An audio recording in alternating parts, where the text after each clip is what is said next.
Can you come closer? And we'll take questions from all of you that we have. I think a lot of us wonder, was this a sudden death or close to a sudden death? Every death is sudden. There is a second when the death occurs and the whole body begins to deteriorate. But to call it a sudden death is misleading. Yes, it was in a way, time-wise, it was sudden, but it was not a sudden death in that sense of the word. Sudden death in my language, in the language of a forensic pathologist, is a natural death. This is not a natural death. It's a death by bullet wound. When would his life functions have stopped? Sorry? How quickly would his life functions have stopped? Seconds. So we can come to a late, Less than seconds. less than seconds. Yeah, well, he would die in seconds. But he knew, he was fully aware at one point or over a period, depending on what transpired before, that there's a gun being held to his head. First of all, the gun is cold. Second, the gun is metal. And the gun, that's why I said I thought that the gun was pushed against the skin, which gives a certain feeling to the person that is being detained, that there's a gun involved, and push it on the head. And who knows what's going to follow. Next question. Switch boards. Yes, ma'am. Orlando Red Williams with Detroit. Can you tell me what kind of bullet this was? And also, my second question is, can you explain why there wasn't, you weren't able to do a toxicology report? Okay, what kind of bullet it was? I don't know what kind of bullet it was, other than to tell you that it was a large caliber bullet. What is a large caliber bullet? A 38 is a large caliber bullet. I don't think it was a 44 or a 45, but it was a powerful bullet. It was I think it was something that gives a bullet wound in the bone that is either that of a 38 caliber or a 9 millimeter. They all give the same kind of bullet wound. My recollection, to answer your question directly, Grand Rapids often, most of them have Glocks. There could be a 6 or 9 millimeter, probably a Glock. And understand the bullet wasn't there. Well, a Glock is a manufacturer. Right. But the bullet wasn't there because, of course, of the previous autopsy. Right. What doctor was explaining, you could still see the damage that the bullet obviously caused. What was your other question? The other question Tox. was the toxicology report. Can you explain why The- you weren't able to perform one? The toxicology report will only be considered when the results of toxicological analysis will be performed. And at this time, I did not have the chance to, but there was a holiday in the middle, there was Easter, so I'm not even aware if at this time the blood that I retrieved from the bullet, from the body has not, I don't know if it has or has not been sent to the laboratory.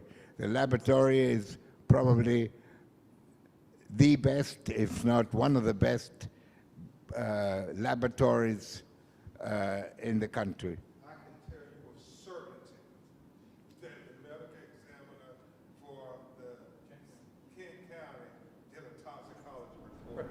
They are wanting to know if Patrick had anything in his system. Yeah, And they, you to would know answer your that. question- You would know that right away if he did. Body fluids without going dry up over the course of time. So by the time Yeah, Dr. Spitz got there, there was very little body fluids for him to actually test. But I have blood. I have blood, and when I came back to the office, to my office in St. Clair Shores, I froze the sample, the blood sample, and I've got 2 or 3 test tubes with blood, and we will send it to the laboratory. The laboratory is in Pennsylvania, and we'll send it as soon as I'm back this afternoon to the office. Sir? Dr. Spitz, did you say you were able to make a determination on whether or not the gun was pressed to the back of Patrick's head? I'm sorry, say that again. Did you make a determination whether the gun was actually pressed to the back of Patrick's I head? think it was. You know why? Because the bone in the back of the head was not broken, it was fragmented. And why is it fragmented? Because when the gun is held in contact with the skin and pushed against the skin, the gunpowder, the bullet, the gunpowder, the soot, the gases all enter into the interior of the skull. And when that happens, the close examination, which I have as yet to do, will show black soot, because as I'm sure you know, that when a gun is, if you don't know, you go to the movies, you see it more times than you care to. So there's the gun is held against the skin. All of these substances that I mentioned to you go inside, and pressure develops in the inside, and it breaks the bone into fragments. Yes, ma'am. Yeah, considering this is an independent autopsy, can you take us through, or was it easily accessible to get the body? Did you have trouble along the way? Like, how was that journey in order to see the body?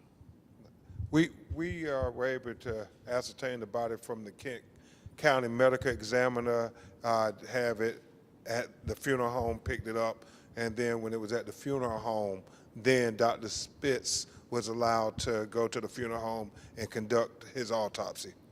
Yeah, 2 people from the funeral home were there helping me. This is, and again, so you folks understand, this is not only a normal course relative to lawsuits, but those of us that have loved ones, if ever anybody wanted, one of the things a funeral home will ask you, do you want an independent autopsy to see what your loved one died from?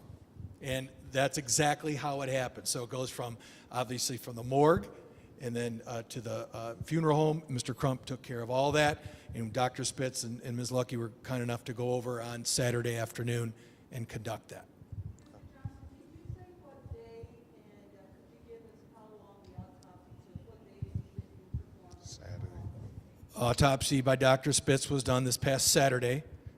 So forgive me, I don't have the date. Doc, approximately how long did the entire autopsy take, approximately? The autopsy took about, we left Detroit, we left St. Clair Shores, I should say, at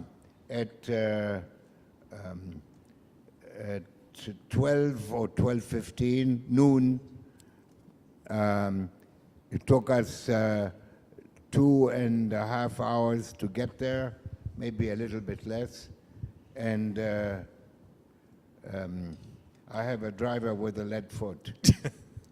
And we got there at just before 3 o'clock and started almost immediately with the preliminaries, taking everything out from the baggage that we had where the